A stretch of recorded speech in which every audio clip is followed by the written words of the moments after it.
Hello students, एक बार फिर welcome है आपका अपने ही प्यारे चैनल में, जिसमें हम रिलेटिविटी का टॉपिक्स पढ़ रहे हैं। बीएससी फर्स्ट ईयर की first book mechanics, oscillations and frame of reference के पहली यूनिट हम स्टार्ट करने जा रहे हैं। इसका मैंने इंट्रोडक्शन वीडियो बनाया था, जिसकी लिंक डिस्क्रिप्शन बॉक्स में दे रखी है। ठीक है, तो आज हम इसका पहला लेक्चर स्टार्ट करने जा रहे हैं। तो आप अपने कॉपी पेन निकाल लीजिए, अपने मोबाइल या लैपटॉप को अपनी स्टडी टेबल पर रखिए और जितने भी आपके सोशल नेटवर्किंग साइट है उनके नोटिफिकेशन को ऑफ कर दीजिए। ठीक है, तो स्टार्ट करते हैं हम ये टॉपिक। इसमें हम पढ़ने वाले हैं फ्रेम ऑफ रेफरेंस के बारे में, और फ्रेम ऑफ रेफरेंस का यूज करते हुए हम मोशन को कैसे स्टडी करते हैं ये पढ़ने वाले हैं। ठीक है, तो सबसे पहले हम ये जानने की कोशिश करते हैं कि हम मोशन को आखिर पढ़ते क्यों हैं, क्या इंपॉर्टेंस है मोशन पढ़ने की। ठीक है, तो कॉन्शियसली या सबकॉन्शियसली हमें मोशन जो है हम अपने डे टू डे लाइफ में हमेशा समझते रहते हैं, पढ़ते रहते हैं। जैसे अगर हम बात करें कि हमें एक सड़क को क्रॉस करनी है, तो सड़क क्रॉस करने के लिए जो गाड़ियां आ रही है उनकी डिस्टेंस यानी उनकी दूरी और उनकी स्पीड का अंदाजा होना जरूरी है। ठीक है, तो शुरू में हमें दिक्कत होती है, लेकिन हमारा माइंड एडजस्ट हो जाता है, फिर हमें अंदाजा लग जाता है और उसके अकॉर्डिंग हम सड़क क्रॉस कर सकते हैं। तो सबसे बेसिक चीज हम मोशन को स्टडी करके ही समझते हैं। फिर धीरे धीरे जैसे कोई हम गेम खेलना स्टार्ट करते हैं, चाहे क्रिकेट हो, चाहे वॉलीबॉल हो, चाहे टेबल टेनिस हो, उसमें हम ऑब्जेक्ट के मोशन को स्टडी करते हैं। हम उस गेंद की पोजीशन और उसकी स्पीड का अंदाजा लगाकर ही आगे का कोई मूव करते हैं, चाहे क्रिकेट हो चाहे कोई और दूसरा गेम हो। ठीक है, तो वहां पर भी हम सबकॉन्शियसली मोशन को ही स्टडी करते हैं, और एक बढ़िया खिलाड़ी वही होता है जो ये अंदाजा परफेक्ट लगा सके। ठीक है, इसी तरह से रॉकेट को लॉन्च करते हैं तो वो उसके मोशन को स्टडी करके ही लॉन्च करते हैं कि इतनी स्पीड से अगर इसको लॉन्च किया जाए तभी ये हमारे अर्थ की ग्रेविटेशनल फील्ड को पार करके जाएगा। ठीक है, तो वहां उनको रॉकेट के जो मोशन को स्टडी करना पड़ता है, तो उसको हम समझते हैं फ्रेम ऑफ रेफरेंस से। ठीक है, तो फ्रेम ऑफ रेफरेंस का मतलब क्या होता है, वो लोकेशन, वो जगह जहां से हम मोशन को स्टडी करते हैं उसको हम फ्रेम ऑफ रेफरेंस कहते हैं। ठीक है, जैसे हम किसी मोशन को सड़क किनारे खड़े होकर स्टडी कर रहे हैं तो हमारा फ्रेम ऑफ रेफरेंस वहां पर सड़क हो गई। ठीक है, इसी तरह से अगर हम किसी बस के अंदर बैठकर मोशन को स्टडी कर रहे हैं तो हमारा जो फ्रेम ऑफ रेफरेंस बस हो गई। ठीक है, अगर हम ट्रेन के अंदर बैठकर मोशन को स्टडी कर रहे हैं तो हमारा फ्रेम ऑफ रेफरेंस ट्रेन हो गया।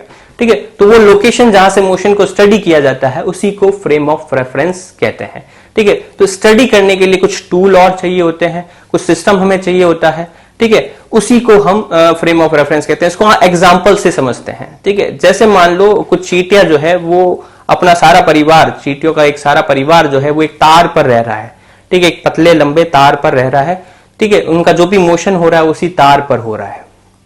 अब उसमें जो उसका परिवार का मुखिया है वो सबका जो है मोशन को स्टडी कर रहा है, तो हम क्या करते हैं, उसके लिए एक लाइन ड्रॉ करते हैं।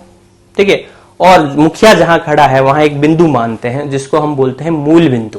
ठीक है, और उस मूल बिंदु से, उस ओरिजिन से हम क्या करते हैं, राइट साइड में और लेफ्ट साइड में कुछ पार्ट्स बना लेते हैं और उन पार्ट्स पर हम कुछ नंबर इंडिकेट कर देते हैं जो उसकी डिस्टेंस को बताती है ओरिजिन से। ठीक है, तो अब हमारे पास दाईं तरफ जितने भी नंबर है वो पॉजिटिव में है और बाईं तरफ जितने भी नंबर है वो नेगेटिव में है। अब मुखिया से कोई मान लो चींटी ए जो है वो दाईं तरफ 3 मीटर की डिस्टेंस पर है, या चींटी बी जो है वो बाईं तरफ 2 मीटर की डिस्टेंस पर है, तो हम उनकी पोजीशन को इस तरह से रिप्रेजेंट करेंगे।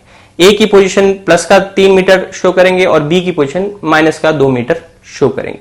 तो इस तरह से हमने एक लाइन पर जो है कुछ नंबर बनाकर पोजीशन को रिप्रेजेंट कर दिया, तो ये हमारा फ्रेम ऑफ रेफरेंस हो गया।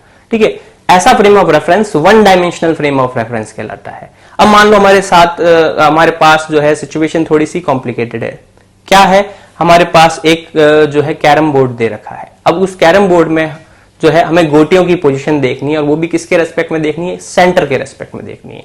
ठीक है, तो ये यहां पर हमें जो है फ्रेम ऑफ रेफरेंस बनाना है, तो हम यहां पर क्या करेंगे, 2 परपेंडिकुलर लाइन ड्रॉ करेंगे सेंटर से पास होती हुई। एक लाइन हम हॉरिजॉन्टल ड्रॉ करेंगे, एक लाइन हम वर्टिकल ड्रॉ करेंगे। जो हॉरिजॉन्टल लाइन हमने ड्रॉ करी उसको हमने एक्स एक्सिस बोल दिया, और जो वर्टिकल लाइन ड्रॉ करी उसको हमने वाई एक्सिस बोल दिया। ये हमारा बन गया फ्रेम ऑफ रेफरेंस। अब मान लो कोई भी जो है वो जो गोटी है उसकी पोजीशन हमें ओरिजिन के रेस्पेक्ट में देखनी है, तो हम कैसे पोजीशन नोट करेंगे? हम ये जानने की कोशिश करेंगे कि ये गोटी जो है ओरिजिन से कितना दाएं या बाईं तरफ है या कितना ऊपर या नीचे की तरफ है। ठीक है, दाएं बाएं जो हम पोजीशन जानने की कोशिश करते हैं उसको हम बोलते हैं एक्स कोऑर्डिनेट, एक्स अक्ष। ठीक है, और जो वर्टिकली हम इसकी पोजीशन जानने की कोशिश करते हैं, ऊपर नीचे जो कितना है वो जानने की कोशिश करते हैं, उसको हम बोलते हैं वाई कोऑर्डिनेट। तो हम जो उस गोटी की ओरिजिन के रेस्पेक्ट में एक्स कोऑर्डिनेट और वाई कोऑर्डिनेट निकालने की कोशिश करेंगे। तो एक्स कोऑर्डिनेट और वाई कोऑर्डिनेट कैसे निकालेंगे? हम क्या करेंगे, उस गोटी से सबसे पहले वाई एक्स पर एक परपेंडिकुलर खींचेंगे। वाई एक्स पर जो भी हमने परपेंडिकुलर लाइन खींची उसकी जो भी लेंथ आएगी वो उसका एक्स कोऑर्डिनेट हो जाएगा। एक बार फिर गौर से सुनिए, गोटी से वाई एक्सिस पे जो परपेंडिकुलर लाइन खींचेंगे वो उसका एक्स कोऑर्डिनेट होगा, और इसी तरह से उसकी एक्स एक्सिस पे जो परपेंडिकुलर लाइन खींचेंगे वो उसका वाई कोऑर्डिनेट होगा। ठीक है, तो इस तरह से मान लो ये एग्जांपल में हमें यहां पर शो हो रहा है कि इस गोटी के जो एक्स कोऑर्डिनेट है वो 2, जो कोऑर्डिनेट्स हैं दोनों वो 2,3 है, मतलब एक्स कोऑर्डिनेट 2 है और वाई कोऑर्डिनेट 3 है।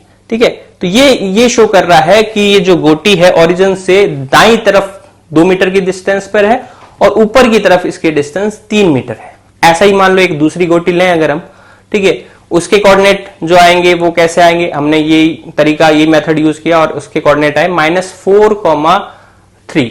ये शो कर रहा है कि ये बाईं तरफ 4 मीटर की तरफ है और ऊपर की तरफ जो है 3 मीटर है।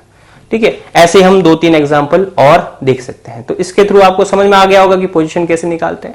वैसे ही अगर हम इस चीज को जनरलाइज करें, मान लो हम बात कर रहे हैं एक मक्खी की पोजीशन निकालना चाह रहे हैं जो कि एक कमरे में किसी कॉर्नर पर बैठी है। ठीक है, तो उसके लिए हमें यहां पर कमरे में क्या करना पड़ेगा? 3 परपेंडिकुलर लाइंस ड्रॉ करनी पड़ेगी। एक एक्स एक्सिस कहलाएगी और एक वाई एक्सिस कहलाएगी और तीसरी जेड एक्सिस कहलाएगी। ठीक है, अब उसके 3 कोऑर्डिनेट्स निकालने होंगे, X axis, X coordinate, Y coordinate और जेड कोऑर्डिनेट। तो एक्स कोऑर्डिनेट कैसे निकालेंगे? तो एक्स कोऑर्डिनेट निकालने के लिए सबसे पहले हमें क्या करना पड़ेगा? उस पॉइंट से जो वाई जेड प्लेन है, वाई जेड प्लेन आपको यहां पर जो है वो ग्लो होता हुआ दिखाई दे रहा होगा। वाई जेड प्लेन पर हम क्या करेंगे? एक परपेंडिकुलर लाइन ड्रॉ करेंगे, तो वो हो जाएगी एक्स एक्सिस। इसी तरह से अगर हमें वाई एक्सिस निकालनी है तो वाई एक्सिस निकालने के लिए जो एक्स जेड प्लेन है, एक्स जेड प्लेन जिसमें एक्स एक्सिस भी आ जाती है और जेड एक्सिस भी आ जाती है, उस पर परपेंडिकुलर ड्रॉ करेंगे तो वो हो जाएगा उसका वाई कोऑर्डिनेट। और इसी तरह से जेड कोऑर्डिनेट निकालना है तो कौन सा प्लेन होगा? एकदम सही, जेड कोऑर्डिनेट अगर हमें निकालना है तो हमें कौन से प्लेन पर परपेंडिकुलर ड्रॉ करना है? एक्स वाई पर परपेंडिकुलर ड्रॉ करना है। इस तरह से हम उसके तीनों कोऑर्डिनेट्स निकाल लेंगे। तो इस तरह से हम किसी भी पार्टिकल की पोजीशन पता लगाते हैं। ठीक है, तो फ्रेम ऑफ रेफरेंस जो है एक ऐसा सिस्टम होता है जिसके रेस्पेक्ट में हम मोशन को स्टडी करते हैं। ठीक है, इस फ्रेम ऑफ रेफरेंस को जो हमने अभी यूज किया है, जिसमें 3 परपेंडिकुलर लाइन ड्रॉस की है, उसको हम बोलते हैं कार्टेशियन फ्रेम ऑफ रेफरेंस, यानी कार्तीय निर्देश तंत्र। ठीक है, अब ये कार्टेशियन फ्रेम ऑफ रेफरेंस भी 2 तरह के होते हैं। एक होता है right handed Cartesian coordinate system और एक होता है left handed Cartesian coordinate system. ये कुछ नहीं, बस पर्सन के प्रेफरेंस पे है। अगर हम मान लो कोई राइट हैंडेड पर्सन की बात करें जो अपने सारे काम राइट हैंड से करता है, तो वो प्रेफर करेगा कि जो एक्स एक्सिस है उसके जो राइट हैंड के साइड में जो एक्स एक्सिस है वो पॉजिटिव होगी, लेफ्ट हैंड के साइड की एक्स एक्सिस नेगेटिव होगी। वही अगर लेफ्ट हैंडेड वाला व्यक्ति है तो उसके लेफ्ट हैंड वाली जो एक्स एक्सिस है वो पॉजिटिव होगी और राइट हैंड वाली एक्स एक्सिस जो है वो नेगेटिव। केवल एक्स एक्सिस का डिफरेंस आएगा, वाई और जेड में कोई डिफरेंस नहीं होगा। ठीक है, तो ये क्लियर हो गया होगा आपको कि राइट हैंडेड कोऑर्डिनेट सिस्टम क्या होता है और लेफ्ट हैंडेड कोऑर्डिनेट सिस्टम क्या होता है। ठीक है, अब हम जो नेक्स्ट टॉपिक पढ़ने वाले हैं वो ये कि इसकी हेल्प से हम मोशन को कैसे स्टडी करते हैं।